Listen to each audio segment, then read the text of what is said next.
ECG lead 2 has A. Positive pole at left leg and negative pole at right arm. B. Positive pole at right leg and negative pole at left arm. C. Positive pole at left arm and negative pole at right arm. D. Negative pole at right leg and positive pole at left arm. Correct answer A. Positive pole at left leg and negative pole at right arm. Right leg electrode is a ground electrode and does not come in the configuration of any of the ECG leads.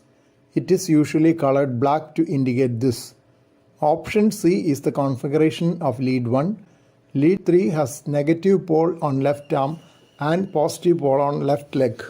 Choose the correct option for the ECG. A. Right bundle branch block. B. Right bundle branch block with left anterior hemiblock. C. Right bundle branch block with left posterior hemiblock. D. Left bundle branch block. Correct answer C. Right bundle branch block with left posterior hemiblock. ECG shows sinus rhythm with heart rate around 83 per minute. QRS width is around 160 milliseconds. RS pattern in lead 1 and QS pattern in AVL would mean right axis deviation in this case due to right posterior hemiblock. North star in V1 and RS R prime S prime in V2 with slurred S in lead 1, V5, V6 suggests right bundle branch block. Together, these will constitute a bifascicular block. PR interval is 200 milliseconds, the upper limit of normal.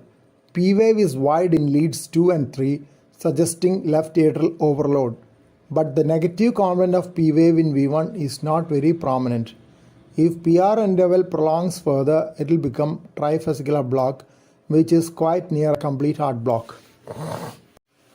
Wilson's central terminal is found by A. Placing an electrode exactly at the center of manubrium sternum. B. Connecting right arm and left leg electrodes together through a 500 ohms resistor. C. Connecting left arm, left leg and right leg electrodes together through a 1000 ohms resistor. D. Placing an electrode at the location of the apex beat. Correct answer B. Connecting right arm and left leg electrodes through a 5000 ohms resistor. Wilson's central terminal serves as the negative pole for all chest leads V1 to V6. It is considered as a theoretical zero reference potential. Most commonly monitored ECG lead in cardiac monitors: A. Lead 1, B. Lead 2, C. Lead 3, D. Lead V4. Correct answer B. Lead 2. Lead 2 is used for continuous monitoring because it gives a good P wave and a reasonable QRS complex for fair delineation of rhythm abnormalities. If ST segment monitoring in acute coronary syndrome is the aim of monitoring, V5 may be a better lead as ST shifts are often well seen in chest leads. In inferior leads, the amplitude of ST shifts are generally lower. It is always a good practice to look at the baseline ECG to choose which lead to monitor in each person. If lead 2 is almost equiphasic in the given person, monitoring lead 2 may give a lot of false asystole alarms and cause alarm fatigue for the staff so that they may not attend a true alarm later. Einthoven's law or Einthoven's equation for ECG leads is regarding potentials in standard ECG limb leads 1, 2 and 3 and can be stated as A. 1 plus 2 is equal to 3, B. 1 plus 3 is equal to 2, C. 3 minus 1 is equal to 2, D. 2 minus 1 is equal to 3. Correct answer B. 1 plus 3 is equal to 2. This means that the orientation of standard limb leads is in such a way that the sum of potentials of lead 1 and 3 equals that in lead 2. Einthoven's triangle is formed by these leads as sides and theoretically has the heart at its electrical center, though it may seem too much of a simplification if you go into exact principles of physics.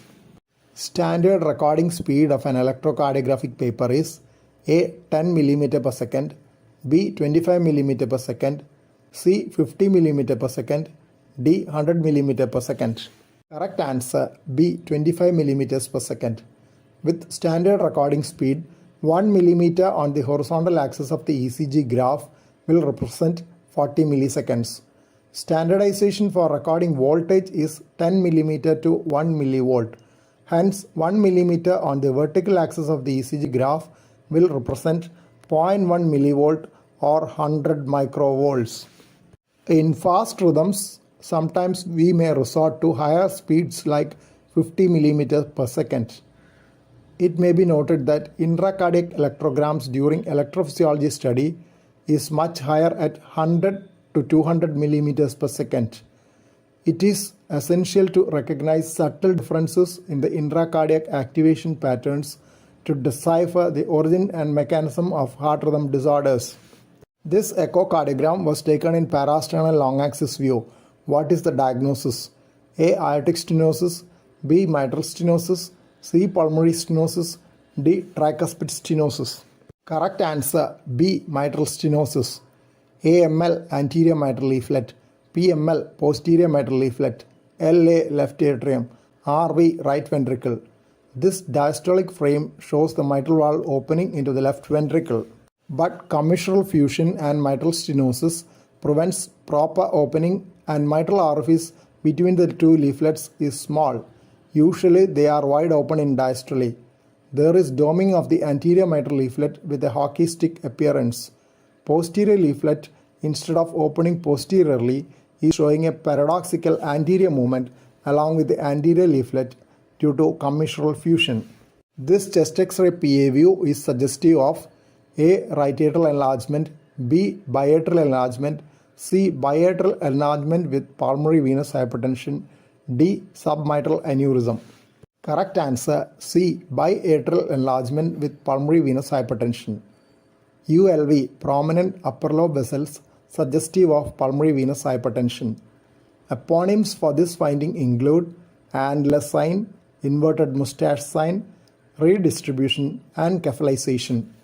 Normally, lower zone vessels are more prominent than upper zone vessels due to the effect of gravity. LB, left bronchus, which is elevated due to left atrial enlargement.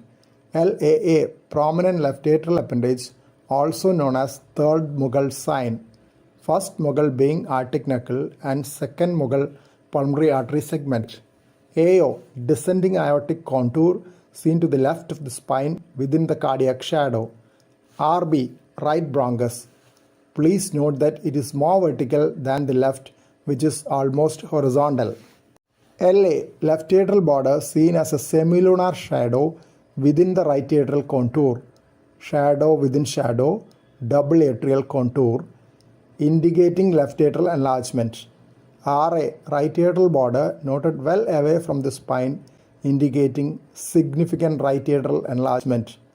Together, these findings are likely to occur in severe mitral stenosis with pulmonary venous and arterial hypertension.